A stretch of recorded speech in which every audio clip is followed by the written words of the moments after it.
The story begins with a group of heroes attempting to prevent the end of the world. As humanity's last hope, they ultimately fail.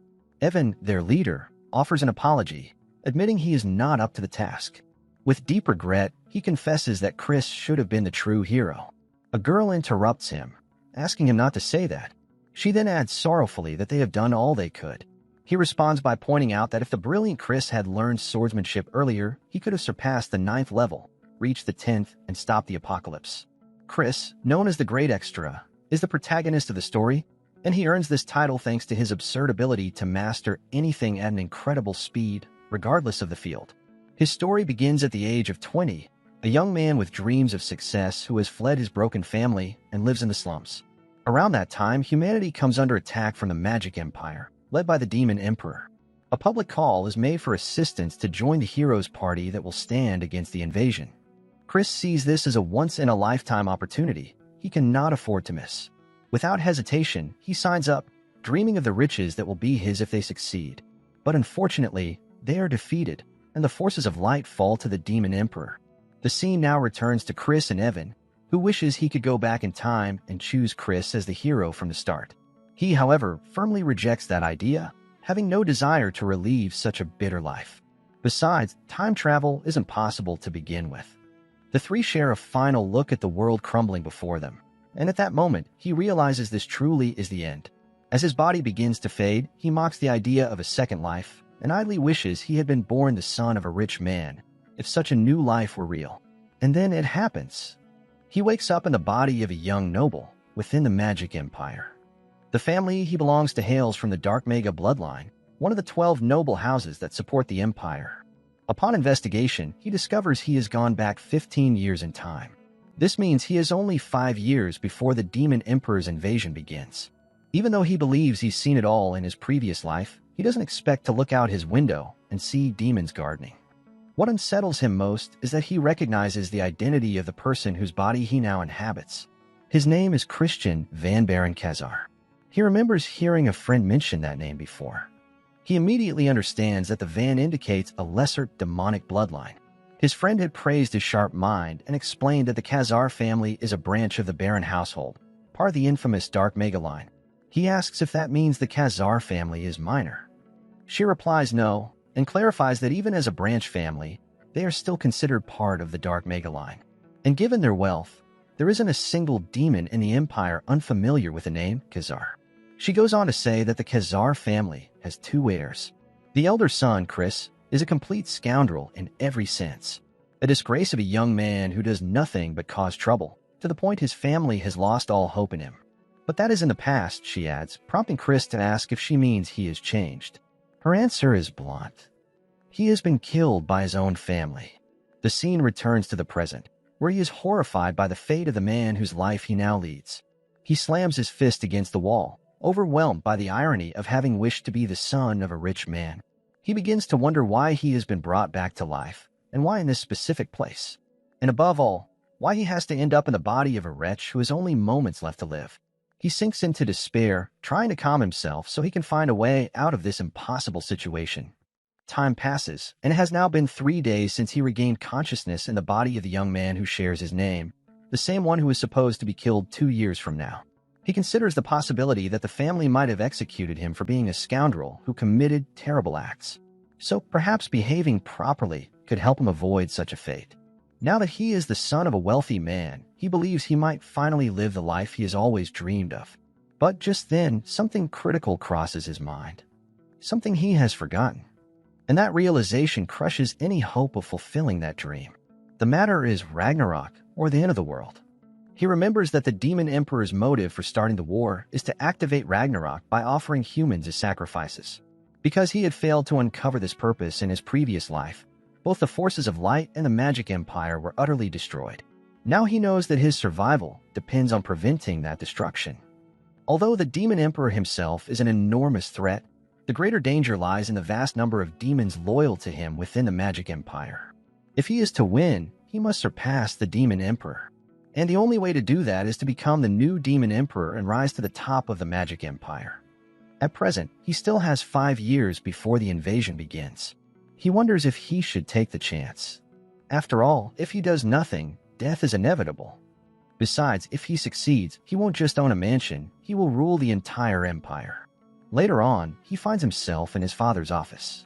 The moment his father sees him, his anger flares. He yells at him, reminding him that he was told to stay in his room and reflect on his actions. But instead, he has the nerve to show up without shame after the disaster he caused. His fury grows as he threatens to behead him if he behaves so foolishly again. Under the heavy pressure from his father, Count Khazar, he responds that he came to apologize for all his past mistakes. His goal is to erase his old image as a disgrace, so he can carry out his plan. Count Khazar is taken aback by his words, and Chris repeats his apology, assuring him that his behavior will not be repeated. But the Count remains unconvinced, insisting that such a sudden change is unbelievable given all the damage he has caused. He is disheartened, unable to figure out which of the many disasters is bothering his father most. He reminds him that 3 days ago he mentioned losing part of his memory, and in trying to recall his past, he realizes how awful he had been, which is why his regret is genuine this time. Still uneasy, Count Khazar says he has heard similar words too many times before. Chris insists that this time is different, admitting that an apology alone won't fix anything, and he asks to be sent to the punishment wing for a full month to reflect and prove his sincerity. The punishment wing is a prison for high-ranking demons who commit serious crimes. It is a place untouched by light, where all 5 senses are sealed. Even a few days there are enough to break anyone, but he sees it as the perfect place to disappear from sight. Count Khazar asks if he's sure, warning him that someone like him won't last even half a day. Chris responds that he knows how harsh the place is, but sees it as necessary to prove how serious he is. Khazar asks if he knows how many times he's made similar promises only to let them down again. Even so, he agrees to give him one last chance to see what will happen. But he makes it clear that if he fails to show real change by the end of the month, he will be expelled from the family for good. Chris is fully aware of what that means. Without his family's protection, many would jump at the chance to kill him, and they won't hesitate. Even so, he responds immediately and confidently, telling his father that he agrees. However, he adds a condition. If he proves he has truly changed, there will be something he will ask of him. His father is irritated by his confident tone, remarking that he sounds as if he's certain he'll return unharmed. Still, he agrees to grant his request. If he keeps his word, he then leaves the office, convinced that he will never last. Sometime later, he sits in his room, holding something that looks like a gem in his hand. Cox, the family's servant, enters and informs him that the punishment wing is ready for his arrival. Chris places the gem on the table and leaves with him. On the way, he hears the servants whispering about him. They can't believe the family's disgrace is willingly heading to the punishment wing. They wonder what new scheme he's planning this time. Chris is drawn to their mention of a recent incident in which he insulted the young lady from the toxic mega family, an event that forced Count Khazar to personally apologize, despite the rivalry between the two families. This left him in an extremely bad light and severely damaged his reputation. One servant sighs, wondering when that disgrace will finally grow up, and another replies that such a thing is utterly impossible. They then speculate on how long he'll last in the punishment wing. One says 2 days at most. Another argues he won't even make it through a single day. They continue on until they reach the punishment wing, where 2 intimidating guards stand at the entrance. Chris glances at one of them with curiosity, thinking to himself that employing Death Knights as guards is typical in the Magic Empire. Still, he doesn't care as long as they're not coming in with him. So he keeps walking. Just before he enters, a voice calls out to him, "Brother." He turns to see a young boy standing behind him. He feels like he's seen him before. It's his younger brother, Thurn, known as the model student. Chris is caught off guard when Thurn suddenly draws a sword on him. Despite a surge of inner fear, he composes himself and calmly asks what he wants. Thurn shouts, accusing him of being a constant disgrace to the family. He adds that, though he doesn't know what he's planning this time, if he shames the family again, he will kill him. At that moment, Chris realizes that the body's original owner was indeed killed by him, and he remembers meeting him during the invasion, where he had become a well-known demon skilled in curse magic. He notes that Thurn looks quite innocent at this age and figures he must have trained hard. Even so, to someone like Chris, who survived the Age of Ruin, he's still just a child. With a serious tone, he tells him to lower his sword. Thurn grows uneasy. Something feels off. Chris leaves him with a simple statement. He gets the message and urges him to mind his own business. Thurn tries to issue another warning, but Chris ignores him and steps into the punishment wing. Frustrated by the embarrassing exchange, Thurn yells furiously, Inside the punishment wing, he begins testing his senses. He finds he can't hear or see, though there's a faint sensation in his fingertips. He realizes his father must have allowed this minimal feeling so he could touch the items he brought with him. Otherwise, he would starve. He knows that any ordinary person would lose their mind in a place like this, but not him. He has faced worse while working as a treasure hunter, and the deprivation of his senses actually works in his favor, giving him the chance to focus inwardly without distraction. In doing so, he can begin repairing the damaged body he now inhabits, though the process will require immense time and effort, thanks to the medical skills he gained during his time under a saint. The body modification techniques he picked up from the circus, and the various mana stones in his possession, he believes he can achieve his goal. He pulls out one of the mana stones, admitting that he never imagined he'd get his hands on one due to their outrageous price. But then again, it's only natural for a noble family to fulfill even the whims of a disgrace like the one who used to own this body. He feels a pang of regret as he remembers how much he and Evan had suffered just to get their hands on a mana stone like the one he's holding now. At that moment, he decides to begin his plan, starting with purifying his body using a white mana stone. Though the process is tedious, it's also the most crucial step, as he must cleanse all the areas where waste is built up in his body, using pure white mana. One mistake during this phase could destroy his body completely. Not long after, he smiles. He successfully completes the purification, and with surprising ease. The scene shifts to Count Khazar's office, where he asks Cox about Chris. Cox informs him that he voluntarily enters the punishment wing.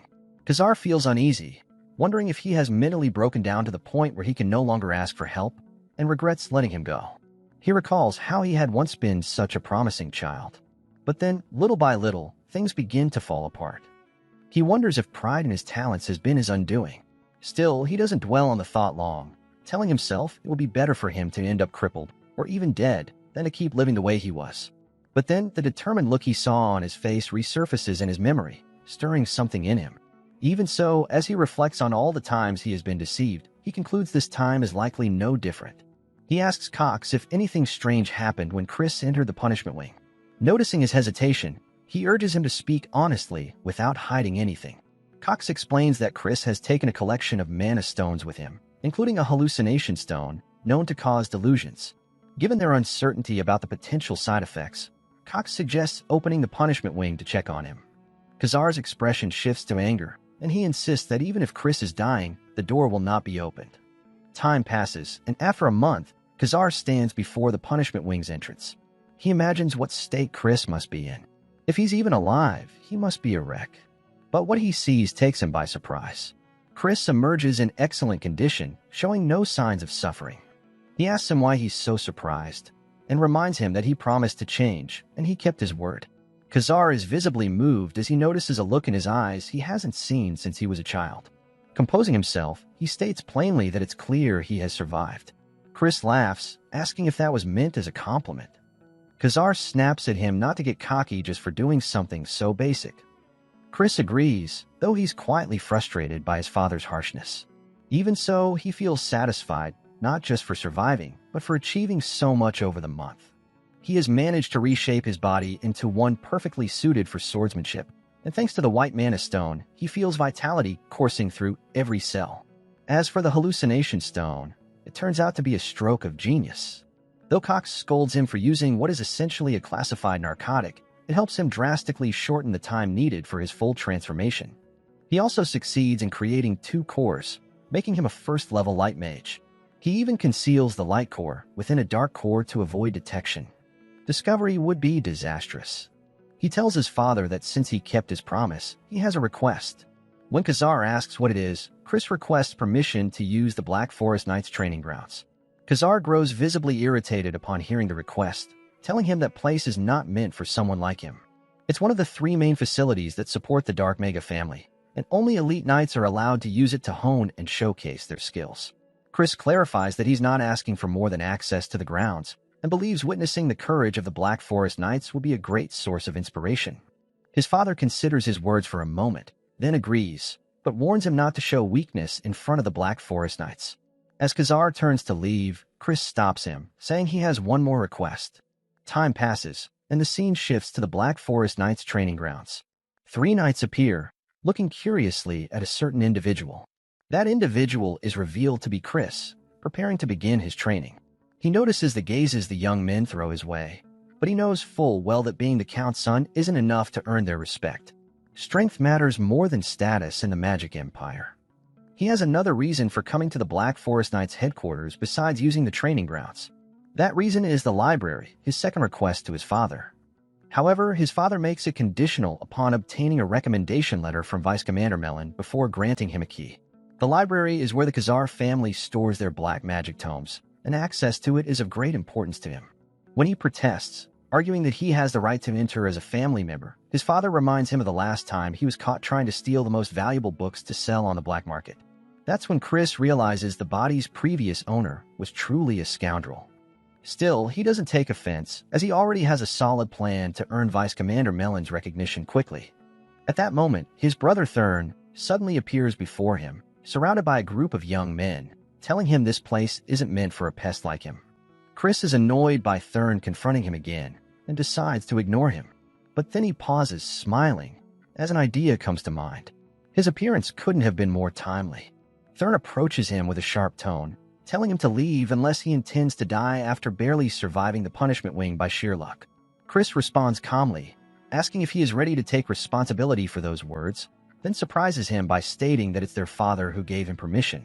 Just then, someone steps in, acknowledging the Count's decision with respect. That person turns out to be none other than Melon, the Vice Commander. Chris immediately senses that she's releasing magical pressure on him, at least 4th tier, but he's used to that kind of threat. He bows to greet her. She is caught off guard when she notices that he's withstanding her pressure without showing signs of pain. Chris tells her that if that's the impression she has of him, then he'll prove he's worthy of using the training grounds. She asks how he intends to do that, and he points toward Thurn and his group, suggesting a duel with one of them. She assumes he's joking, but he assures her he's completely serious, explaining that he has one condition. The duel must be fought with fists only, no magic involved, due to his weakened energy pathways from a life of excess. She becomes uneasy. She can't allow him to enter a fight that might injure him, especially since, at the end of the day, he's the Count's son. She asks if he truly believes he has a chance simply because it's hand-to-hand combat. He replies that the only way to know is to test it, then wonders aloud who the ideal opponent might be. He points to him, saying he'd make a fitting choice. Thurn takes offense, assuming he is mocking him. She steps in and tells Chris to choose someone else, since Thurn is already at the 2nd level. Chris is surprised to hear that, as reaching that level isn't easy, not even for those over 30. Still, he isn't worried.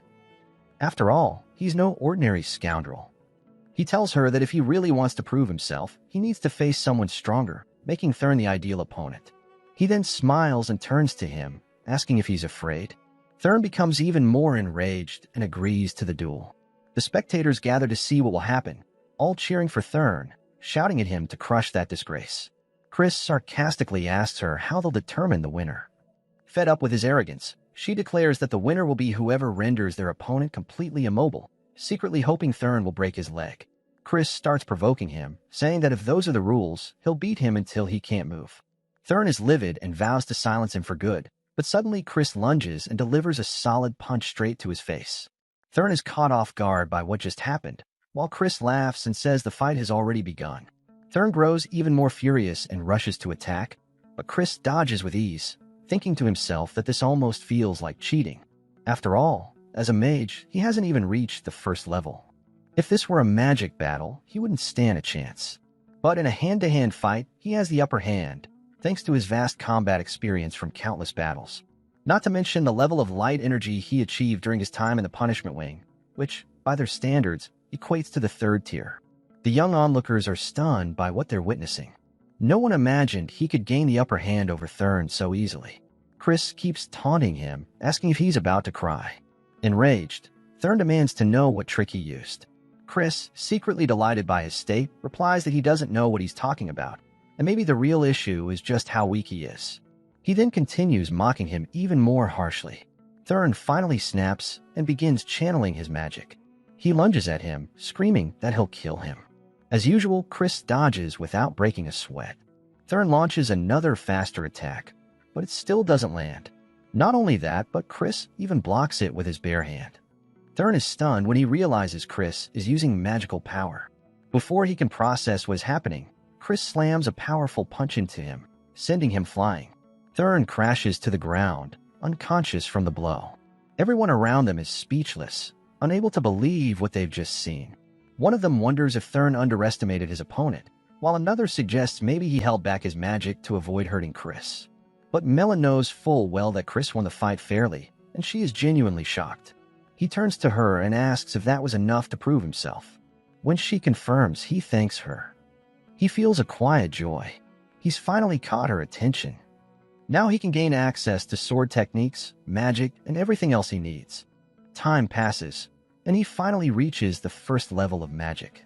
He realizes it takes him a long time since he's still not used to handling mana, and there are many unresolved issues from the past he needs to address. He says that once he rises a little higher, he'll be able to control both light energy and mana together. At that moment, a strange creature appears out of nowhere. It turns out to be his personal maid. He is startled and remarks that someone like Christian would naturally summon a banshee spirit, Marie, as a maid. No human soul could handle his madness. He decides to deal with the matter later and asks the banshee to bring him some juice before he continues his training. She asks if human blood juice would be suitable, and he replies that he just wants regular strawberry juice. She moves closer, insisting that blood juice would taste far better. He becomes uneasy and firmly repeats that he wants strawberry juice, nothing else. As he steps out of his room, he's met by the servant Cox, who asks why he's going to train this early and remarks that he might be overdoing it. He adds that he's proud of him for working so hard, and that even when everyone else was accusing him, he always believed in him. Chris responds in a cold tone tinged with malice, saying he never asked for his trust and questions who he thinks he is to offer it in the first place. Cox is visibly shaken. He quickly apologizes, admitting he was arrogant and overstepped, then wishes the young master a good training session. Chris watches him walk away, still feeling uneasy. Something about Cox doesn't sit right with him. There's something suspicious behind that servant, and even his presence feels unnatural. Chris finally arrives at the training grounds and notices that the looks he's getting are no longer the same as before. He figures maybe now he can start talking to them a little, seeing as their attitudes seem to be softening. One of the demon trainees approaches Vice Commander Melon and informs her that young Master Christian has also come to train today. She doesn't respond. She remains deep in thought about his intentions, especially after the duel he had with his brother. Thurn, his precision in targeting weak points, his use of mana despite his excellent movements, and ultimately his victory in that match, all suggested he could read the battlefield with absolute clarity. If her suspicions are correct, Christian might even be more talented than Lord Eskid de Baron, the heir of the main family. But she quickly rejects that idea, convincing herself that Chris is nothing more than a degenerate scoundrel, with mana damage beyond repair by his corrupt lifestyle, and that this gap cannot be closed now. At that moment, she hears a commotion from outside, steps out of her tent, and asks what's going on, only to find the trainees all gathered in one spot. One of them tells her there's a simple duel taking place between young Master Christian and one of the trainees. She's shocked to hear the name Canon, since he's a first-star demon, which implies that Christian has reached the same level. Chris says he had hoped to test the skills of the so-called Great Black Swamp Knights, but finds them far below the reputation they're supposed to have. He asks if anyone is brave enough to fight him, then he provokes them further, saying they're clearly just a bunch of cowardly knights afraid to face real combat. One trainee can no longer stand the insult and steps forward, declaring he'll put an end to this. Chris laughs and tells him to come at him.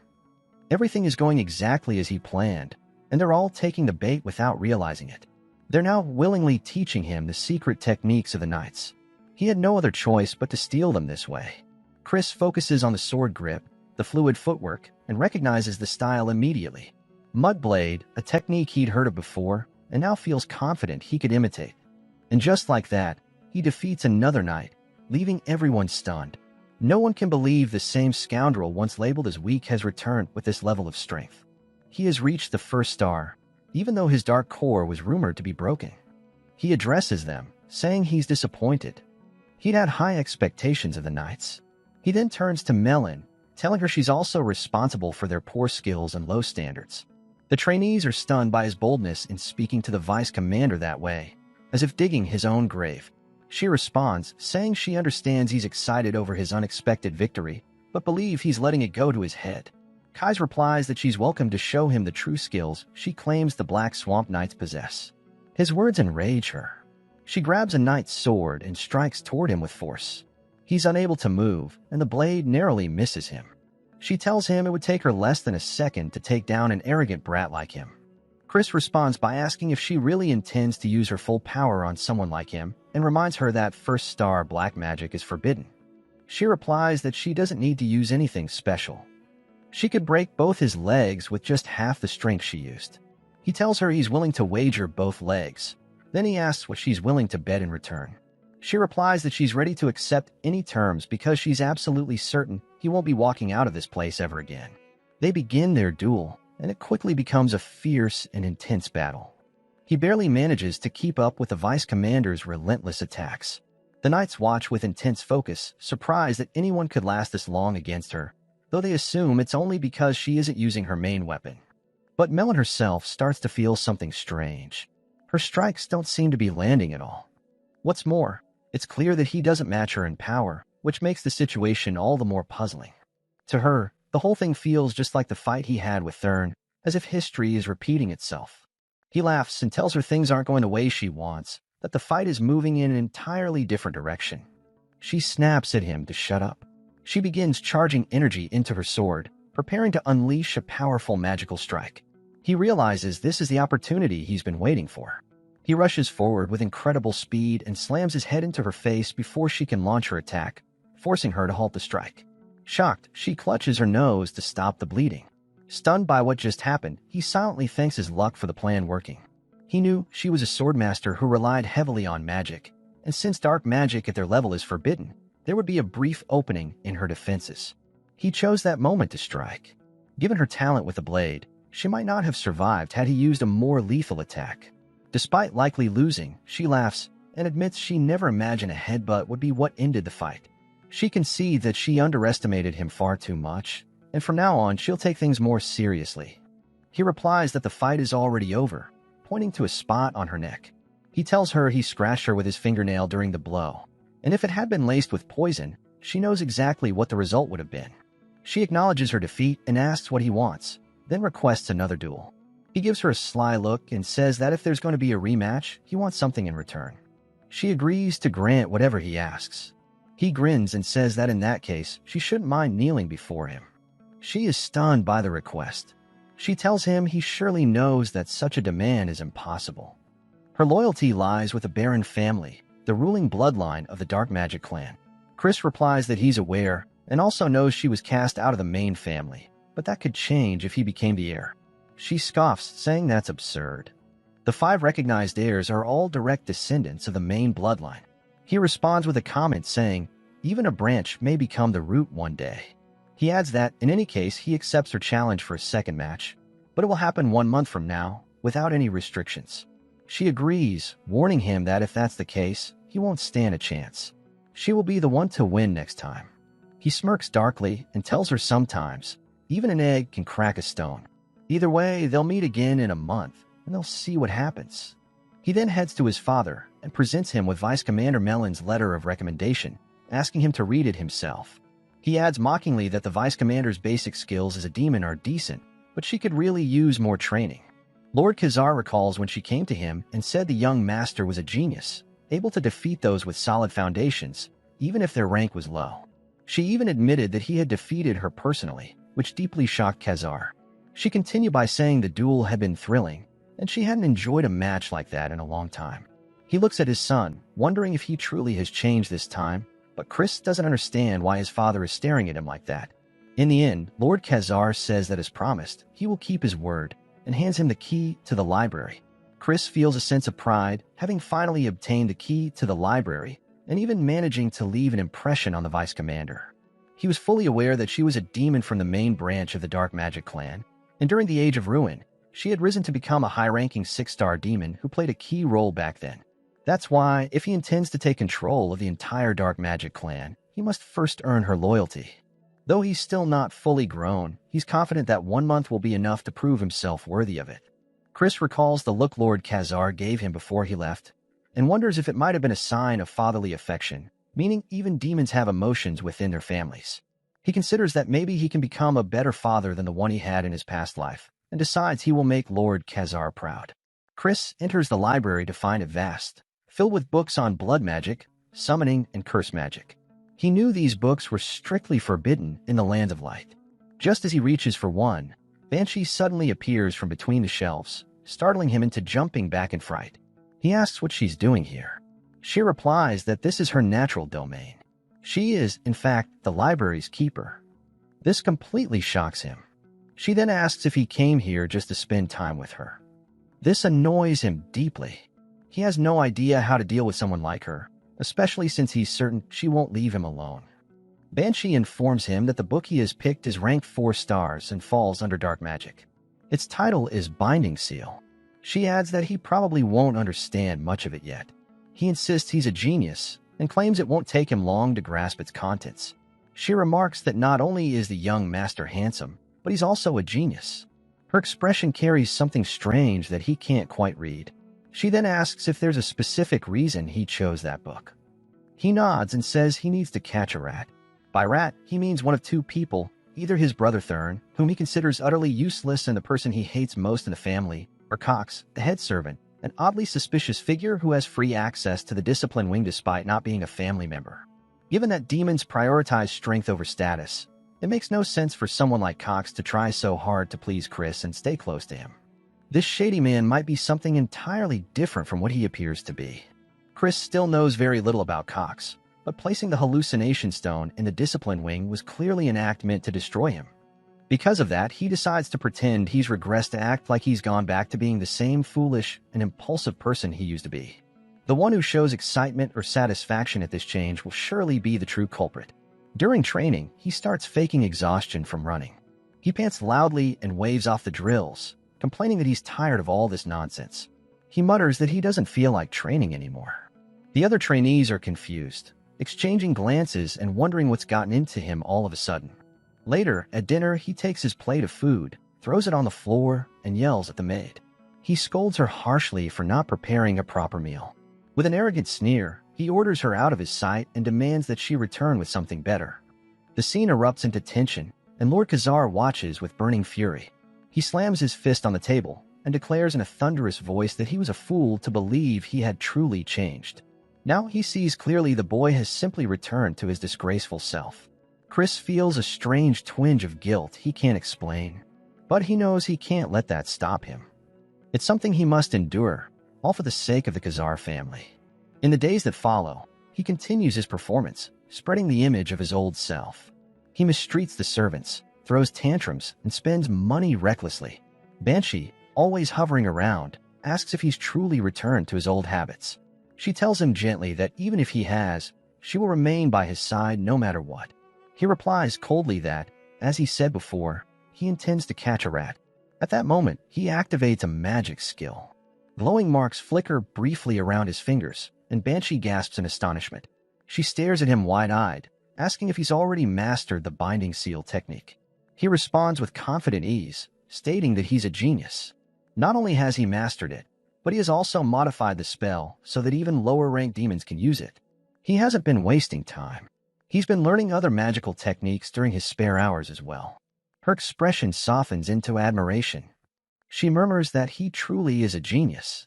But their conversation is cut short when Thurn storms into the room. Chris quickly changes his demeanor and spaces out, pretending not to have heard the door open.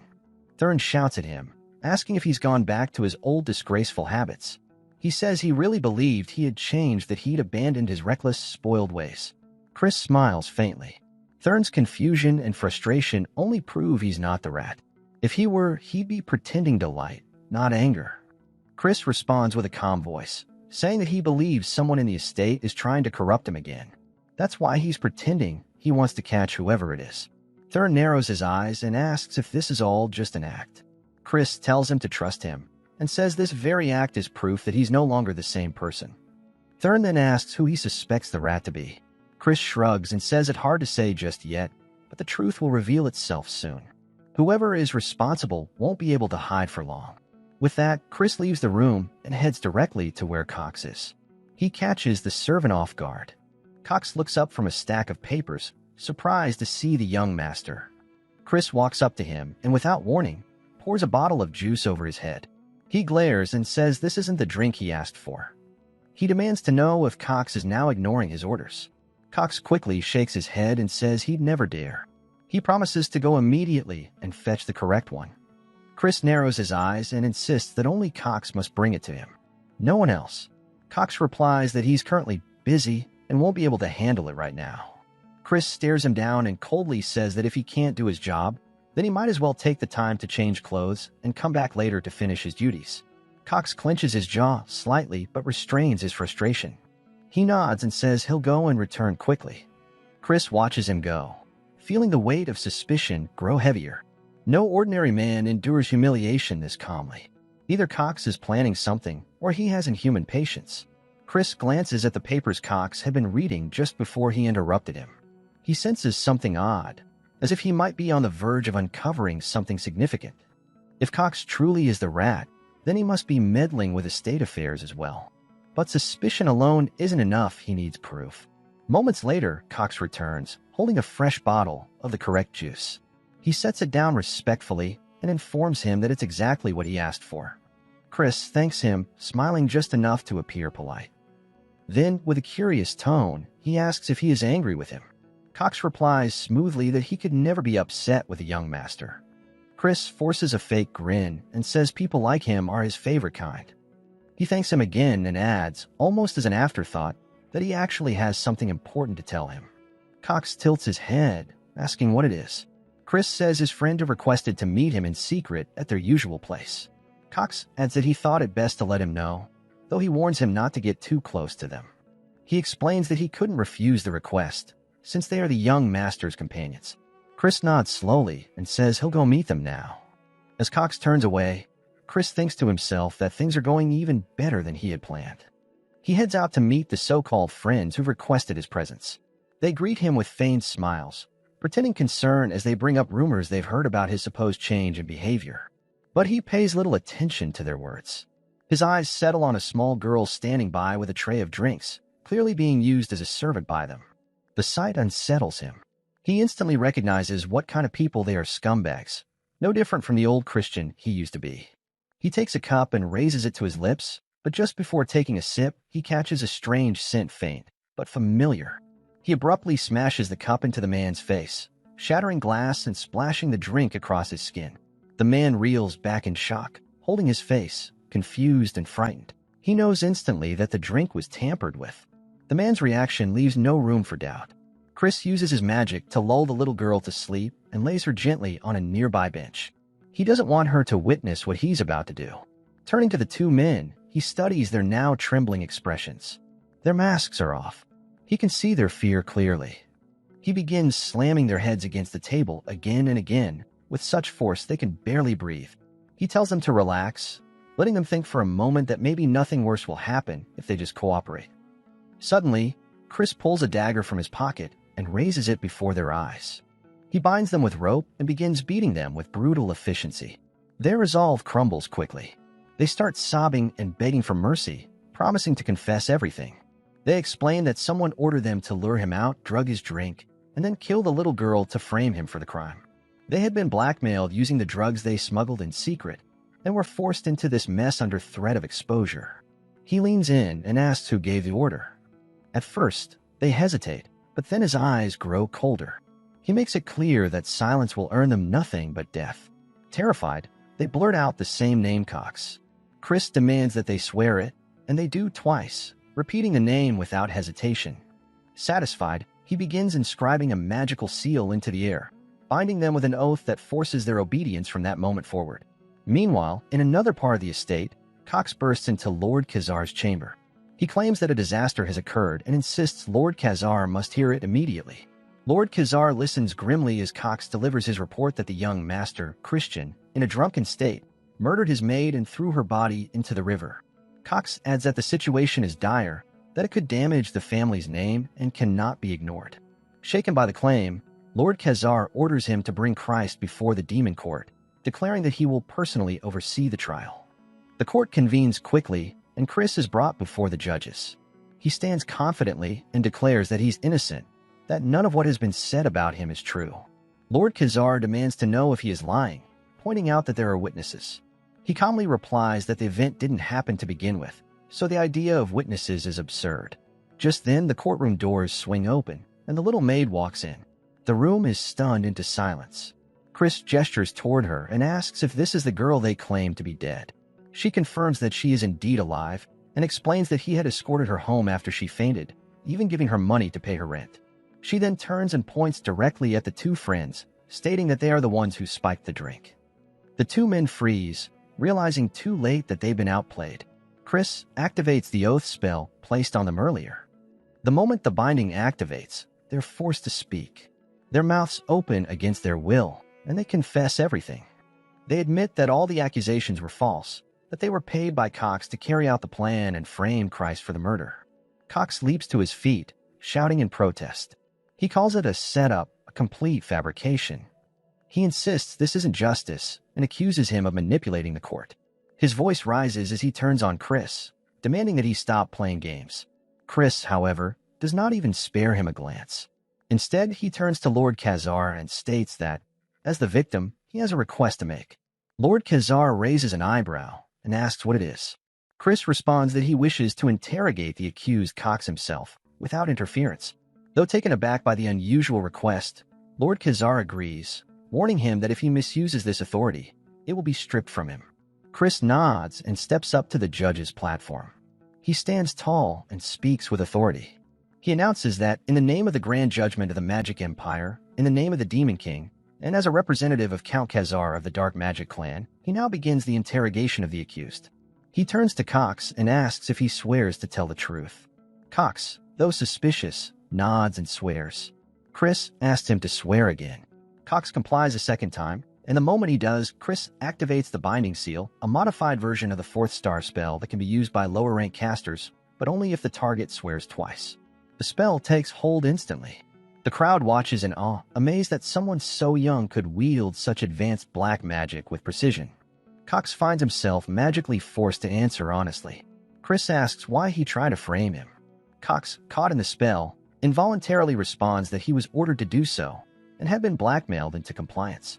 Chris asks who gave the order. Cox tries to resist, but the pain from the spell racks his body, breaking his will. At last, he confesses that it was Lord Ashe who gave the command. Gasps fill the chamber. Lord Eskid de Baron, second son of the Dark Magic Clan's main family, was behind the attempt to destroy Chris. Cox begins to panic. He knows he will be killed for this betrayal and says he must flee immediately. But before he can make a move, Chris draws his sword and slashes his neck in one clean, swift motion. Cox crumples, lifeless, to the courtroom floor. Everyone in the room is left stunned by the sudden turn of events. Chris stands over the body, calm and composed, and declares that, on behalf of Count Khazar and based on the proven charge against Cox, he has carried out the proper sentence. He turns to his father, expression calm, and states that he has carried out the sentencing of the criminal, acting under the Count's authority. The Count Khazar doesn't reply immediately. His voice comes only after a short silence, and he asks why he made such a decision. Chris answers without hesitation. If they had kept Cox alive, the main family would have found a way to manipulate the evidence and cover up the entire incident. He doesn't want to give them the opportunity. It needs to be remembered unmistakably, undeniably. The best way to do that is through a clean and irreversible act like this. Let them all see. Within the courtroom, Thurn and Melon are also present. They've witnessed everything, the trial, the magical confession, the killing of Cox. Chris glances at them, smiling as he repeats to himself that he was framed by Eskid. His expression doesn't carry bitterness, it carries satisfaction. He struck first. The Count Khazar is out of words. For a few long seconds, silence hangs in the air. Then, without warning, he conjures dark magic and opens a portal beside him. He commands him to follow. Chris steps through the portal behind his father. They emerge together in a familiar place, the secret training ground, hidden from the estate and the prying eyes of the noble court. The Count Khazar turns toward him, his voice low and pointed. He asks whether his statement back in the courtroom means he intends to cause trouble for Eskid's succession. He reminds him that the support for the main family's successor is directly tied to the strength and influence of their own house. Officially, the Count Khazar admits that he made the right call today, but also insists that it was hasty. Now that the situation is escalated, he reveals his intent to support the young lady of the main family, because the first prince is nothing but a bloodthirsty madman. Supporting her is the safest route. Chris listens, then smiles. He makes his own proclamation that he will become the successor himself. The Count Khazar scowls. He dismisses it as nonsense, reminding him that he's a member of a branch family. But Chris counters, stating that even someone from a branch family can be recognized if they have the ability. That's how the rules work, nominally at least. If it weren't true, Eskid wouldn't go so far as to frame him or try to erase someone who isn't a threat. His father looks at him closely. He brings up the past, recalling how everyone once said his talents surpassed Eskid's. But now he says he has fallen far behind. Chris accepts that but says he'll catch up. He wants his father to use his authority to recommend him for participation in the Sacred Dark Rite 2 months from now. His father informs him that only those who are 2-star rank or higher are allowed to participate, and he, as things stand, has just barely achieved 1-star rank. But he replies with determination he will reach 2-star rank in 2 months, no matter what. And again, he asks his father for help. Days pass. The entire Khazar household begins to notice the shift. The servants murmur to each other that Christian Van has changed. Word spreads that the Count Khazar himself is personally training him. And now everyone is watching with interest to see how long Christian Van can endure the training. Chris trains intensely under his father's guidance. He practices the mud sword technique, a style focused on control. He blends it with the black side swordsmanship, slashing fluidly, executing clean motions. After one sequence, he asks if he did it correctly.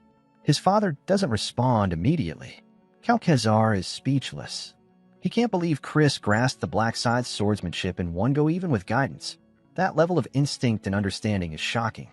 Chris then asks if the movements should be separated, or if there's a more efficient form. He demonstrates another move, charging toward a human-shaped mushroom, his practice target. With crisp execution, he performs a strike that merges both techniques into one motion. Count Khazar watches silently. The mushroom limbs are known for their durability. They should easily resist the mudsword.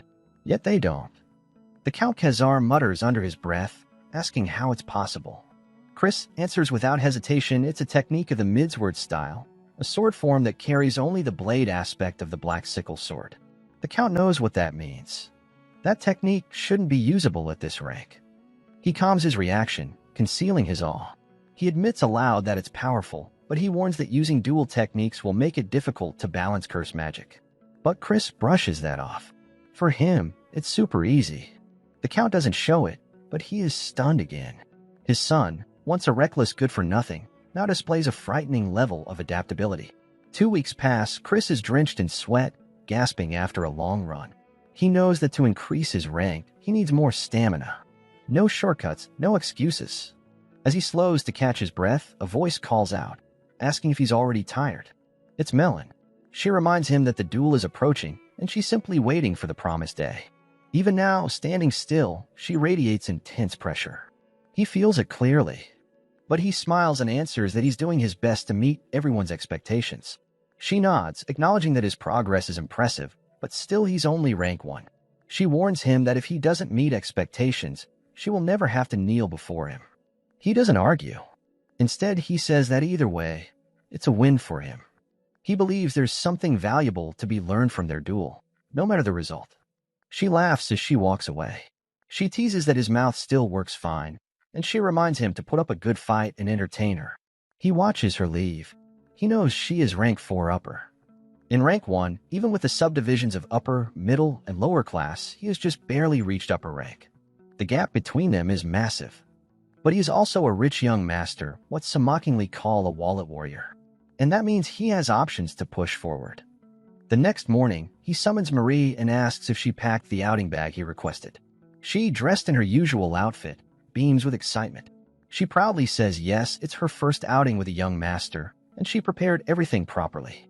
He looks at her, surprised, and clarifies that he never said she was coming with him. She, smiling sweetly, insists he must be worried about her fainting in the heat, but she reassures him that serving the young master is her greatest joy. He sighs, annoyed, and asks her why a banshee would faint in the first place. He recalls that, a few days ago, he asked his father if he could switch to a human attendant. His father had refused, reminding him that he'd formed a master-servant contract with her. Without the contract, an upper-tier banshee like her can't be controlled. Chris had then asked how to cancel it, but his father revealed that the only way was through a deep kiss with her. Apparently, Chris had been drunk when he made the contract. Now, back in the present, he tries to explain that he's heading to a place full of people, so she can't come along. She looks genuinely sad. She says she's lived in the mansion for decades and was really looking forward to this. He's irritated again, but her words stir pity in him. He agrees to let her come but orders her not to show herself in front of others. She lights up with joy and tells him he truly is a wonderful young master. He turns, telling her to follow him. As she trails behind, she asks where they're going. He answers vaguely. There's a place where they can make a good profit, he says. She, confused, reminds him that he's already rich. He replies irritably that he knows.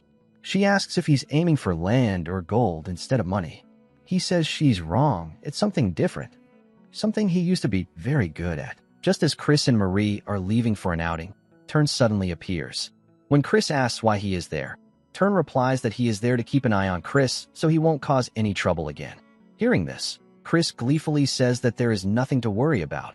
The scene shifts to Chris holding two swords, a golden one and a strange broken sword wrapped in red chains and a black covering. Marie praises Chris's plan, saying he successfully purchased combat equipment for 200,000 rupees. She adds that the broken sword, Gruna, is a bonus. It is a holy sword once obtained by a hero who made a contract with the demon. Although the hero was later exploited, the sword remained in use and was greatly envied by demons, though it is now rusted. Chris interrupts her before she finishes and says he has a plan. He then hands her a charm, saying it is a gift since she had been staring at it for a long time and it might help her move on. Marie becomes emotional, saying that in her entire life, and even after death, no one has ever given her a gift. Chris tells her to go home. As Chris was sleeping soundly, Turn suddenly appeared and woke him up by pulling away his blanket. Chris, still groggy, says that he won the challenge last night and reminds Turn about the winner reward, so Turn should now be addressing him differently. He demands Turn say, "Honorable King Emperor Majesty Big Brother," since he lost. With a scowl, Turn mutters, "Honor, Honorable King Emperor Majesty Big Brother," the words filled with reluctance and annoyance. Chris beams with pride and says Turn should behave better from now on and treat his big brother with respect. With a fierce glint in his eyes, Turn mutters that he will make sure Chris regrets this one day, then leaves. As Chris watches him go, a cold thought creeps into his mind. This adorable kid may grow up to target him, and it must be because of Ashid, the son of Langham, the self-proclaimed patriot of the Dark Mage clan and the top-ranked heir. Chris thinks he has no emotional stake in this, but if he wants to become an heir, he cannot avoid confronting Ashid. He will settle this grudge not just for himself, but for his brother as well. But first, he needs Melon on his side to execute his plan. Gruna, the holy sword. Chris mumbles as he takes it out. Many mages have challenged this sword before, but all failed to tame it. Now, Chris wants to see how it will react to him. When he opens the chains and tries to hold it, the sword suddenly releases a burst of golden light and sparks. Chris knows the sword is designed to wield sacred power and reacts negatively to magic power, so its response is natural. It is still just a weapon. Chris then gets an idea. If he analyzes the sword carefully and breaks down the pattern that rejects magic power, he might succeed. So he takes out large hammers and starts striking the sword, telling it to give in. Otherwise, he can keep swinging all day. A few days later, Chris is in a secret training ground when he sees his father and younger brother standing with a familiar silhouette. Soon he realizes it is Merle, the commander of the Black Shadow Knights, daughter of the clan leader of the Dark Magic clan, and Count Merquis Langham's biological sister. Chris greets her respectfully. Merle is a major supporter of the clan leader and is in charge of secret missions and internal surveillance, making her a true powerhouse within the Dark Mage clan. Just as Chris wonders why someone as busy as her is here, his father explains that Lady Merle has come because of the Cox incident. Merle's eyes narrow slightly as she turns to the Count and asks whether he thinks the child's actions were not a bit too audacious. Chris's father keeps a neutral expression, but Chris's mind races. He wonders if the clan leader intends to protect Ashid as well, a troubling possibility. Chris remarks that the clan leader must have plenty of free time if he is paying attention to matters like this. Lady Merle responds with mild amusement, saying it is bold of him to speak that way. She explains that the clan leader does not concern himself with petty disputes, but Chris has successfully caught his attention. Chris's eyes shine with realization, his mind racing at the thought of gaining the clan leader's interest. Lady Merle's expression then turns serious, as she says she is still unsure whether Chris is brave or simply reckless. He has barely reached the second star level, yet he dares to challenge Melon to a duel. She advises him to withdraw while he still can. Chris calmly responds that he appreciates her concern, but he already has a plan. With that, he draws Gruna, the blade glinting in the light. His aunt's eyes widen in shock as she asks if it is truly the Gruna. She knew he was reckless, but she did not expect this. In disbelief, she turns to Chris's father and reminds him that he had just been boasting about Christian finally coming to his senses, but this certainly doesn't seem like it. Count Khazar looks slightly panicked as he insists it is true, but Merle scolds him, saying that Chris still intends to use Gruna in a duel. Chris responds casually that no rule says he cannot use Gruna in the duel. He has to win, and the method does not matter. Merle then warns Chris that Gruna is a sword even the clan leader failed to wield, and that its holy energy could seriously harm him. Hearing this, Chris draws the sword fully with a confident smile, his eyes glinting with amusement. He tells Merle to watch closely as he reveals the blade, which shimmers with holy energy. In shock, Merle questions whether the sword is even real. Without hesitation, Chris tosses the sword toward her and tells her to check it herself. Merle catches it, but the moment her hand touches the blade, it bursts into golden light and sparks. She cries out in surprise and throws the sword back to Chris, unable to hold it. Her eyes widen as she asks how he managed it. Chris chuckles proudly, saying it is a trade secret. He cannot tell her, and that he is simply a genius who tamed a sword even the clan leader could not handle. His father's eyes widen with surprise, and a warm smile forms on his face as he looks at Chris with pride. Just then, Melon appears unexpectedly with a sly smile. Her eyes lock onto Chris as she tells him that it is delightful he thinks he has really tamed Gruna, but it will not matter because today will be his last day anyway. Melon strikes at Chris, and he barely manages to block the attack with his sword. He realizes that without any restrictions, her strength and speed are far greater than before. Internally, he admits that the gap between them could leave him vulnerable. Melon charges at him again, and when their swords collide, each weapon releases a distinct aura. Count Khazar and Lady Merle immediately notice it. Lady Merle comments that the holy sword is affecting the demon, while Count Khazar wonders if this is even more impressive than his sister's talent when she was a child.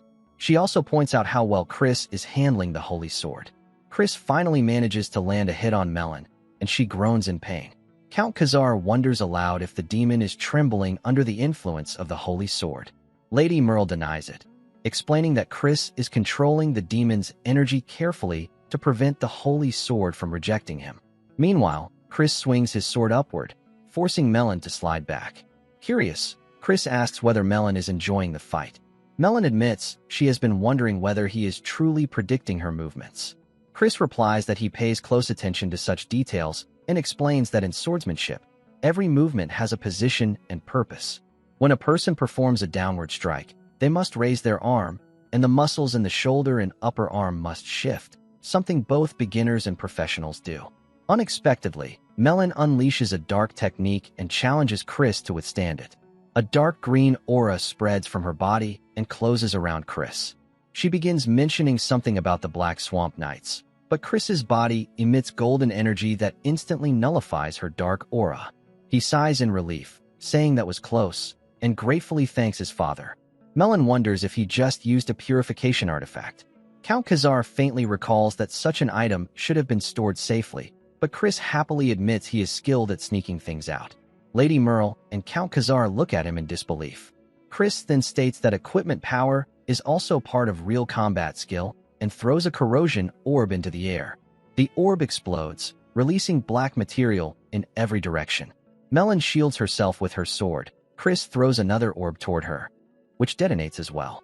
Chris finds the artifact's performance impressive and thinks back to obtaining it with the money he took from Grantel. He calls out to Melon, telling her to show herself since he knows she survived. Melon charges through the flames with her sword, but Chris blocks her strike with the holy sword. Eventually, her sword can no longer withstand the clash and breaks apart, making Chris smile warmly. Count Khazar is amused and proudly says he now understands why Chris threw the corrosion orb into the air. He teases his sister that he told her so, while Lady Merle remains silent. Melon steps out of aura darkened and a wicked smirk on her face. She calls the duel fun and rushes at Chris again, eager to see his next move.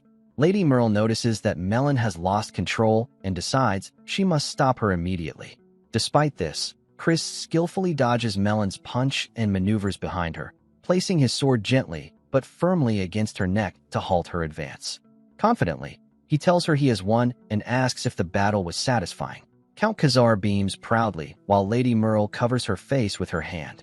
Suddenly, Melon laughs loudly and asks Chris if he truly considers this outcome a declaration of victory, joking that she still can't shake off the thrill. Chris then asks her to give him an answer to his proposal soon. He adds that he won, but if she isn't interested, he will respect her choice because loyalty cannot be forced.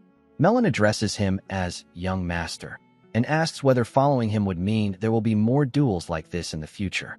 Chris nods, saying they can have as many as she wants, and helps her up from the ground. Later, Lady Merle stands by a window, thinking about the level of control required to manage demonic energy so precisely. She recalls a moment from her youth when she threw the holy sword aside, insisting she wanted nothing to do with it. She had asked whether such training was too much even for the head of the family. The family head explained that although it only lasts a short time, demonic energy constantly shifts its wavelength when manipulated. This means one must continuously adjust it to frequencies that demons cannot perceive. She asked who in the world could possibly accomplish that. The head answered that such control could only be achieved by a demon of Gehenna, a demon dragon, or a madman capable of handling demonic energy as naturally as breathing. Lady Merle then remembers Chris asking for her opinion on his power and wonders aloud whether he truly deserves top-class praise. In the present, she quietly reflects that perhaps her father's dream is finally beginning to come true. In the kitchen, the chefs are busy preparing food. An ogre chef carefully chops strawberries into 2 pieces and places them on a heart-shaped strawberry cake. Chris freezes when he sees him. He didn't expect that the strawberry cake he ate earlier was made by those very hands. Marie smiles and insists that despite the chef's intimidating appearance, he is exceptionally skilled at baking. The ogre chef leans toward Chris, curious about what brought him to the kitchen. Chris replies that he wants to make cookies. The chef repeats Chris' words to confirm, while Marie also grows curious. Chris explains that he wants to give someone cookies. Marie immediately leans toward him with teary eyes and asks if it's for another woman besides her. Annoyed, Chris says that although it is for a woman, it's nothing like what she's imagining. Marie puts an apron on Chris and stands him in front of the countertop, while the ogre chef insists that he can make excellent cookies. Chris, however, says he wants to make an effort by preparing them himself. Later, outside the main residence, Chris approaches Lady Merle just as she is about to mount her horse. She looks at him, curious about why he has come. Chris says he wanted to see her off. Lady Merle thanks him and adds that he must be tired from yesterday's duel. Chris brushes it off and hands her a box, telling her it is for her. She opens it curiously and finds cookies inside. Her eyes brighten, but she insists he didn't need to give her something like this. Chris smiles and says he was happy to see her, so he decided to make cookies for her. Count Khazar remembers Chris visiting him yesterday to ask about Lady Merle's favorite foods. He finds it admirable that Chris knows how to win people's hearts. Chris encourages Lady Merle to try the cookies and mentions that he made them himself. Lady Merle repeats his words in surprise, but after taking a bite, she covers her mouth, finding them delicious. She quietly mutters that they taste good, and Chris expresses relief that they suit her taste. Lady Merle then says she will repay him and asks what he wants. Chris instantly asks her to become his aunt. She reminds him that they are already blood-related and asks if he simply wants to call her aunt. She adds that she has heard Chris will participate in the Star Black ceremony. Chris nods, and she realizes he wants her support in the succession struggle. She gently rejects the request, explaining that the elders of the main house must remain neutral. Chris insists it was a sincere request because he wants to become closer to her. Lady Merle calls him bold and asks if he has any ulterior motives. Chris replies that if she cares for him enough to offer her help, he would gladly accept it. With puppy dog eyes, he tries to persuade her. Lady Merle laughs softly while taking another cookie. She admits that Chris' honesty is refreshing and adds that if he keeps giving his aunt delicious cookies, she will cherish him. Chris beams and thanks her. Lady Merle asks if she may taste these cookies again someday, but Chris says it depends on what she does for him. Count Khazar listens nearby, moved to tears by their warm interaction. Lady Merle still doesn't fully understand Chris, so Chris jokingly explains that if she disappoints him, he will sulk and won't make good cookies next time. Lady Merle sighs in relief and asks for his opinion on joining the Black Shadow Knights. Chris is stunned. Lady Merle explains that his performance in yesterday's duel was impressive, and she believes he may even have the talent to surpass a Grandmaster. However, she warns him that his competitors won't be easy to face and worries he may fall before he gets the chance to shine. Chris calmly says that if he cannot overcome such obstacles, then he is not worthy of advancing. Lady Merle looks at him in surprise. Chris assures her he appreciates her concerns, but he does not believe he will lose. Lady Merle observes him closely and notes his confidence. She says she understands and adds that since he is a mage, she has no authority to stop him from choosing his path. She mounts her horse and warns him to remain cautious, especially around the first princess. Count Khazar asks if she means Yulia rather than Ashid and wonders aloud if Princess Yulia is the gentlest among the 5 royal heirs. Lady Merle says he will understand in time. Chris thanks her and says he will keep her warning in mind. Lady Merle smiles warmly, calls him her nephew, and says she will see him again soon. Later, inside his room, Chris lies on his bed, deep in thought. He notes that both Lady Merle and Count Khazar are strong, each holding the 6th rank. However, he never heard about their feats in the Great Battle. He wonders how many powerful people exist within the Magic Empire. At the very least, they must be strong enough to overcome the forces of light. But Chris refuses to let history repeat itself and clenches his fist with determination.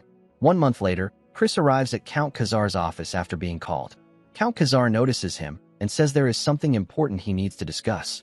His eyes widen when he senses that Chris has reached the 2nd rank. He asks Chris to confirm it, and Chris stands confidently before him. Count Khazar grows concerned, realizing how much Chris has progressed in just 1 month. Chris tells him to stay calm and reminds him that he had already promised to achieve this. Changing the subject, he asks what Count Khazar wants to discuss at this hour. Count Khazar stands and explains that the main house has contacted him.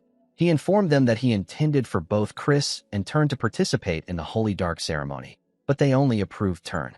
Count Khazar sighs and says Chris already knows the reason. He explains that they claim Chris wasted the family's wealth, got involved in trouble. These words strike Chris deeply, and he becomes lost in his thoughts. Count Khazar grows irritated at the main house for judging his son so harshly, while Chris remains quiet. Chris then asks if the decision came from Marquis Langham himself. Count Khazar denies it, saying the Marquis didn't comment much and that the decision was likely influenced by Ashid. The next moment, both Count Khazar and Chris say at the same time, Roni de Baron. Chris explains that Roni de Baron is a direct descendant of the main house and the central figure of the Holy Dark ceremony. The ceremony is a duel. Candidates share the pure darkness extracted from the dimensional shadow. Since the amount is limited, the candidates must compete in a deadly contest to determine superiority. Higher-ranking candidates end up monopolizing the greater portion of the darkness, which becomes the deciding factor in choosing the family's heir, the future prince. Chris believes achieving this position will be difficult if Roni monopolizes the darkness and becomes the 6th prince. Count Khazar approaches Chris and tells him to stay calm, promising to try negotiating with the main house. If that fails, he says he will even seek help from Lady Merle. Chris disagrees and insists he will handle everything himself. Count Khazar places a hand on Chris' shoulder and admits that Chris has changed and now shows great talent. He urges Chris to let the adults solve the matter. Chris smiles warmly at his father's words, but then his expression shifts into one of calculated determination. He tells Count Khazar that a scoundrel has his own way of handling things. Count Khazar asks if Chris has something in mind. Chris asks whether the Tyramin family is among the branch relatives participating in the Holy Dark ceremony. Count Khazar confirms and explains that the Count of Tyramin's 3rd son will be participating. He angrily adds that this son also claimed Chris is not qualified to compete alongside Roni, describing Chris as an unreliable boy whose only talent is taming beastlings like a circus act. Chris finds his father's reaction somewhat endearing. He reassures him and says he will prove wrong all those who doubt his qualifications. He wonders aloud if the time has come for the Tyramin family to host the monster hunt. Chris declares that he will participate as a drive man in that hunt. Meanwhile, elsewhere, Lady Merle reports to the Lord Patriarch, informing him that she has returned after observing Chris as ordered. The Lord Patriarch asks for her assessment. Lady Merle replies that Chris is incomparable to others. The Lord Patriarch disagrees, recalling Chris as an arrogant boy who once believed himself a genius. Lady Merle insists that he has changed significantly. The Lord Patriarch then asks if Chris can fulfill his long-cherished wish. Lady Merle remembers that his wish concerns reversing fate itself and defying death through forbidden magic, the very reason he continues to cling to life. She says she is uncertain, but believes Chris might be the closest existence capable of fulfilling that wish. The Lord Patriarch finds this intriguing and says he will watch Chris carefully. He wonders if Chris will ultimately be able to participate in the Holy Dark ceremony. Lady Merle explains that the family has agreed against the decision and asks if the Lord Patriarch will intervene. The Lord Patriarch refuses, saying that if Chris truly has the strength of a rising beast, he will find his own way. Lady Merle objects, insisting that Chris is still very young and should be given a chance to grow by receiving the darkness in the holy ceremony. The Lord Patriarch speaks her name firmly, and she falls silent immediately. She reflects that he has always been this way. When his expectations are high, he becomes distant and strict. The Lord Patriarch notes that she seems to have taken quite a liking to Chris, which is why she is stepping forward like this. He then calls for his subordinate, who appears at once. His real name is Simon, the head steward of the Dark Mage clan. Simon asks why he has been summoned. The Lord Patriarch asks if he heard their conversation. Simon nods and asks if he is being ordered to observe Chris. The Lord Patriarch confirms and says that Simon must watch carefully to see what Chris does in order to participate in the Holy Dark ceremony. Simon bows and agrees to follow the command. Unexpectedly, he asks if he may play a small prank on Chris. The Lord Patriarch coldly warns him not to do anything excessive. Simon smirks and disappears, saying he will obey. On the other side, Lady Merle worries quietly, hoping Chris will succeed. At the Khazar estate, Chris sits in his room. He notes that he reached 2 stars quickly due to talent, but his stamina and magical reserves depend directly on training time, making 3 stars difficult to achieve. This is why he needs that monster's core, which helps accumulate magic in a short time.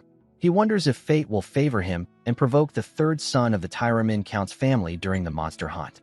He reminds himself that capturing the beast Karatzo does not guarantee obtaining its core, as a special condition must be met. Later, he steps out of a carriage with Marie, and Grantel greets him nervously. Chris greets him and asks why he is empty-handed. Grantel panics and insists he isn't, showing a pouch of coins. Chris immediately throws the pouch on the ground. Grantel freezes as Chris calls it a pathetic excuse for a gift and asks if Grantel understands his own position. Chris grows stern, saying he has heard about Grantel's involvement in various illegal dealings. Grantel cries out, asking what Chris wants him to do. Chris says he will overlook it this time. Chris then says he needs something from him, the gray orb. Grantel screams in fright. He finally kneels and agrees to obtain the gray orbs for Chris. Chris nods and says he should have agreed from the start. He then winks at Grantel and asks him to bring a sharp dagger and some armor as well. Grantel looks confused as Chris gets back into the carriage and leaves. Inside the carriage, Marie asks if they are returning to the Count's estate, but Chris says he needs to stop somewhere first. After a short while, he tells the coachman to halt. Chris enters a potion shop, and the clerk greets him warmly. Standing at the counter, Chris thinks for a moment and tells the clerk he will take a certain potion. The next morning, Tern and Count Khazar arrive to see Chris off. Tern addresses Chris as brother, prompting Chris to remind him to use his proper title. Embarrassed, Tern then calls him the most honorable King Emperor Majesty Big Bro. Afterwards, Tern mentions he heard that the beast hunt is dangerous and tells Chris to be careful. Chris teasingly asks if Tern is concerned about him. Tern replies, annoyed, that he is only saying this because he would be disappointed if he couldn't have a proper duel with Chris. Count Khazar stops them from bickering and tells Chris to teach the Tyramin people a lesson. Chris confidently nods and promises they will return with good news. Count Khazar then leans toward Tern and curiously asks what the King Emperor title was about. Tern awkwardly responds that he doesn't need to know. Later, at the entrance of the Tyramin estate, a goblin butler informs them that they are not allowed to enter. Chris' subordinate angrily argues, saying they have been standing at the gate forever only for this to happen. Chris' goblin subordinate asks the butler if he even knows who Chris is. Chris listens quietly as the goblin butler explains that the order came from Lord Alros. Chris coldly asks if that means he must find his own place to stay in the capital. The goblin butler flinches and nervously nods. Chris' subordinate angrily offers to teach the butler a lesson, but Chris stops him. Chris calmly asks who will be paying for the hotel. The goblin butler nervously replies that he can charge it to the Tyramin family. Chris smiles brightly. Later, Chris and his servants arrive in front of a luxury mansion. The subordinate asks how much it will cost, and the goblin replies that it will be 100,000 lupe. Chris's subordinate freezes, while Chris proudly says that the chance to spend someone else's money does not come every day. He tells his servants to unlock everything within 1 hour. Suddenly, a sound comes from a briefcase, and Chris asks if they heard something. Marie bursts out of the briefcase and excitedly says the mansion looks amazing and perfect for Chris. Chris panics and asks why she is here. Marie confidently says she snuck in with his luggage because she is the maid who promised to stay by his side forever. Chris sighs and remains quiet. Marie laughs softly, teases him by saying his face looks adorable. Meanwhile, Alros, the third son of the Tyramin family, shouts at Chris and demands to know why the bill is there. Chris thinks that this is their first time meeting, yet Alros is already speaking to him like this. Chris casually addresses him as the star of this year's monster hunt and reminds him that his servant told him to find his own place, so he shouldn't be complaining. Chris explains that a noble like him cannot stay in a cheap hotel, so he bought a nice estate, and asks if Alros is upset because his family is low on funds. Alros clinches the bill in anger, summons a controlled beast, and asks Chris if he has a death wish. Chris carefully observes Alros and notes that this is typical Tyramin-style beast control magic. He explains to himself that unlike the Alliance's taming techniques, Alros' technique is a form of black magic that controls beasts through fear and domination. Enchantments of confusion, dread, and excitement are combined to dull their instincts. But now, as Chris sees it with his own eyes, he realizes it is far more complex than he expected, and this is not something that can be mastered in a short time. Chris shrugs off the thought, wondering if he simply needs to defeat Alros first. He then tells Marie that if they're going to take down that beast, they will need a weapon.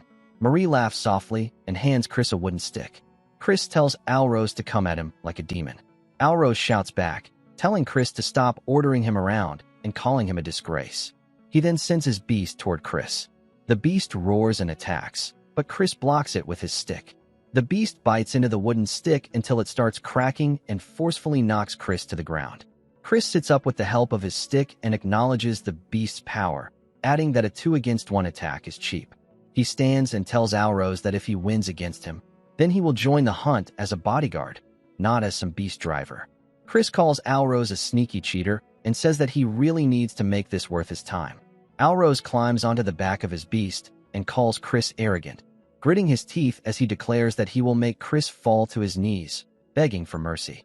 The beast charges toward Chris along with Alros. But when the beast strikes, Chris instantly disappears. Alros shouts in confusion, wondering where Chris has gone, just as Chris appears behind him and strikes him hard on the head with his stick. Chris repeatedly hits Alros on the head while Alros groans in pain. Chris steps back and twirls his stick in a circular motion. He asks Alros if it hurts and notes that he is not crying. Chris adds that even if he does cry, he will not go easy on him. Alros angrily tells him to shut his mouth. Chris then uses an illusion spell to frighten the beast. The beast sees a terrifying figure behind Chris and immediately becomes scared. Alros cannot understand what just happened to his creature. In the next moment, the beast hides behind Chris' luggage, its body trembling in fear. Alros also trembles. Chris teasingly explains that he only used a messy 2-star illusion spell and tells Alros that his weak beast control magic is not going to work against him. Alros gets up and draws another spell while telling Chris to shut up. He summons another beast, and this time it takes the form of a horse. Chris casually asks if Alros knows what the thing about delinquents is. Curious, Alros asks what he means, only for Chris to immediately throw his stick straight at Alros' forehead. Alros falls to the ground, while Chris explains that delinquents don't wait for transformations or casting times. Meanwhile, the horse beast is only half summoned. Inside the luxury mansion, in the background, Alros' servants stand and watch Chris closely. The goblin's servant wonders aloud why their lord instructed them to keep an eye on this scoundrel. Chris turns toward them and asks if they want to join in as well. He mentions that Alros has already been beaten by him and will not be able to get up until tomorrow. He winks and says he will let today slide, asking for their opinion. Both of Alros' servants grit their teeth and the goblin's servant politely declines. Night falls, and the mansion grows quiet. Alro's servants watch Chris with disapproving looks. The other agrees and tells him to file their report and submit it so they can be done with it. They leave the room. Chris opens his eyes, gets up. He looks out the window and sees Alro's servants leaving. He wonders if they are about to make a move. Chris quickly takes out a cloak from his bag and tells Marie not to follow him, as he is going outside for a bit. Later, at the Kython mountain range, Chris notes that this is the hidden domain of House Tyramin. He thinks that, just as he has heard, the presence of demonic beasts here is overwhelming. He looks ahead, thinking there should be a hunting ground nearby. He eventually finds the hunting ground where guards are stationed at the entrance. Chris thinks the security is weak because only 2 guards are present. He uses his invisibility magic, thinking it was a good decision to learn it from Marie. Invisible, Chris easily passes through the guards and enters the hunting ground. After a short time, he reaches an altar. He steps onto it, wondering if this is where the darkness hunt reaches its climax. He finds it very unsettling, as its reputation suggests. But then he realizes the real issue and recalls his previous life. He remembers his companion Lena explaining that, in order to obtain the darkness, he needs to drive Karatso into extreme fear until the creature chooses to give up. She explained that opposites often converge, and that intense terror and ecstatic joy are separated by only a thin line. In that moment, worthless Ashen transforms into darkness. She further said that this is why House Tyramin, which controls beasts through fear, leads the darkness hunts. In the present, Chris acknowledges Lena's words and thinks that, just as she said, he planned to steal House Tyramin's secret technique. Then he intended to use a mix of this new potion to push Karatso into a frenzy and claim all the darkness for himself. However, Chris notes that he does not have enough time to steal and master their technique. He says there has to be another way. Suddenly, a spell circle appears behind Chris. When he turns around, he sees no one. After a short time, Chris reaches the entrance of a cave. He braces himself and enters, covering his head with his cloak. As he steps inside, he feels overwhelming malice and becomes annoyed. As he walks deeper, he finds a glowing red magic barrier. He is certain it is a high-level dark magic barrier and wonders if this is the Rift of Gehenna. He explains to himself that Gehenna is the world of demons and fiends. He is stunned to realize that a rift connecting it to the human realm exists here. Chris covers his mouth and wonders if he should lure Karatso to this place. He takes out the potion, thinking he already has the bait. He crushes the bottle in his hand, saying it will be an exciting hunt. Meanwhile, a red bat hanging behind him notices Chris. The bat spreads its wings and transforms into Simon. Simon admits that spoiled Chris is quite interesting. He recalls that not only did Chris defeat the Tyramin kid, but he also played the fool to lower his observer's guards and then snuck into a forbidden zone to scheme something. Simon smirks, saying all of this makes him want to mess with Chris even more. Simon approaches the rift and places his hand inside, and a voice asks what it is that he seeks. Morning arrives, and Alros fixes the flagpole in his hand. He, Chris, and 3 other men stand confidently with their flag. Chris teases Alros, wondering aloud if he is acting tough after getting beaten by him. Annoyed, Alros tells him to shut his mouth. Alros mocks him back, saying Chris is the one posing. He notices Chris standing with Grinna and asks why he even brought that sword when he cannot use it. Chris teasingly replies that it is still better than Alros' club. Alros gets irritated and instructs his hunters to move out and lure Karatso to the altar. The hunters acknowledge his command, and Alros instructs the mages and guards to follow and wait at the altar. Suddenly, Chris notices the red bat, Simon, hanging from a tree. Alros impatiently asks Chris to respond, so Chris acknowledges his instructions. Chris, Alros, and their guards wait at the altar. One guard rudely tells Chris to sit in the corner and stay out of their way, calling him a nuisance. Chris happily agrees, saying less work means more fun, and adds that they should not come asking him to clean up their mess later. The guard gets angry and curses at Chris, while Alros tries to calm him, telling him to save his energy for the hunt. Alros instructs Chris to guard the flag in the corner, and Chris acknowledges. Chris sits leaning against a tree, curious to see how well they will manage on their own. He smirks, thinking everything is going according to plan. After all, he has the whitewood and the dagger Grantel gave him. The team's guard and Alros suddenly notice movement. Chris thinks, it's coming. Karatsu finally appears, its eyes shining with Chris is stunned and wonders why it looks like that. A teammate arrives and asks Alrose if he is ready. The guard urges them to begin the spell quickly. Alrose steps forward and casts his spell, and the other team members do the same from different directions. Karatsu loses its strength and lowers itself toward the ground. Suddenly, it roars and opens its mouth. Alrose is shocked.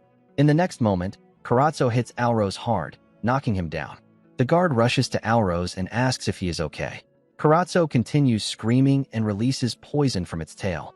A teammate shouts that it is poison. The guard tells another to create a defensive barrier immediately. The blue-haired teammate forms a barrier around himself and the others. On the side, Chris thinks this will not work because Karatsu has already gone out of control due to the potion. Karatsu breaks through the barrier. Alrose, covering his nose, says he took the antidote beforehand, but they will all be in danger if this continues. The gray-haired teammate yells for everyone to restrain Karatsu. Karatsu strikes another teammate, who screams loudly. A teammate calls out to Alrose in panic as Karatsu is about to hit him again. Alrose shields his face, but Chris rushes in and blocks Karatsu with Gruna. Chris tells Alrose that House Tyraman must be quite something if the person guarding the flag has to jump in. Chris adds that if Alrose starts calling him Hyung, he will help him. Alrose grits his teeth and calls him a psycho. As he tries to speak further, Chris cuts him off and asks what he is planning to do. He points out that Alrose does not have many options left and that all the other teammates are in terrible shape. Alrose, frustrated, tells Chris to help him. Chris smirks and reminds him to keep his promise. In the next moment, Chris strikes Karatsu, then casts a spell that binds it. Curious, Alrose asks how Chris knows binding magic. Chris calls Alrose arrogant and wonders aloud if he thought he was the only one who could use such spells. Chris notes internally that this is not even a secret technique, just mid-level binding magic. With the chains, Chris restrains Karatsu and climbs onto its back. Karatsu screams as Chris begins riding it. Chris and Karatsu rush toward the cave. Alrose shouts after him, saying something about Gehenna. Chris simply smiles back at him. After a short time, Chris reaches the cave with Karatsu. Karatsu screams again, and Chris asks if it is feeling the malice of Gehenna for the first time. He tells it to go ahead and be as terrified as it wants. Karatsu looks up, and Chris disperses the chains surrounding it. Then he draws his dagger, strikes the monster. Meanwhile, Alrose and the rest of the team arrive near Chris. Alrose explains that the cave is dangerous and they must leave immediately. Chris wonders aloud if he is truly scared and asks what he plans to do about it. Chris then shows them a silver orb and tells them that it is not darkness, but ashen. One of the team's guards yells at Chris, cursing him and wondering if, had he not jumped onto Karatsu, they would not have ended up inside the cave. Unexpectedly, Alrose stops the guard and tells him to let it go. He reluctantly addresses Chris and thanks him for saving his men. Chris widens his eyes in surprise. Alrose explains that it was because of Chris that they were able to get through the situation without any casualties. Chris feels a pang of guilt, knowing he was the one who orchestrated their gathering. He reflects that his act of swiping the darkness mid-fight is making him feel uneasy and wonders what that says about him. Determined to see things through, he leans toward Alrose and reminds him of his promise, telling him to call him Hyung. Alrose startles and asks what he means. Chris presses, asking if he is going to break his promise. Alrose stammers, saying he never promised that, and begins to mention their age difference. Suddenly, the cave shakes violently, freezing both Alrose and Chris. Their teammates kneel to the ground, covering their heads, while one stammers, asking Alrose what is happening. Alrose himself has no idea what is occurring. Chris widens his eyes, thinking this shouldn't be happening. A dark red aura emanates from the spell barrier, and the shadow of a massive beast with glowing blue eyes appears. Chris starts sweating as he sees the beast materialize right before his eyes. A huge, ogre-like demon emerges, and, upon seeing Chris and his teammates, Chris thinks internally that this is a demon from Gehenna. Alrose positions himself between the demon and Chris, his body trembling with fear, but still insists that Chris, as an outsider, needs to retreat. Chris suddenly notices the red bat hanging upside down from the cave ceiling. He quickly grabs his dagger and throws it at the bat. Upon being struck, the red bat disappears.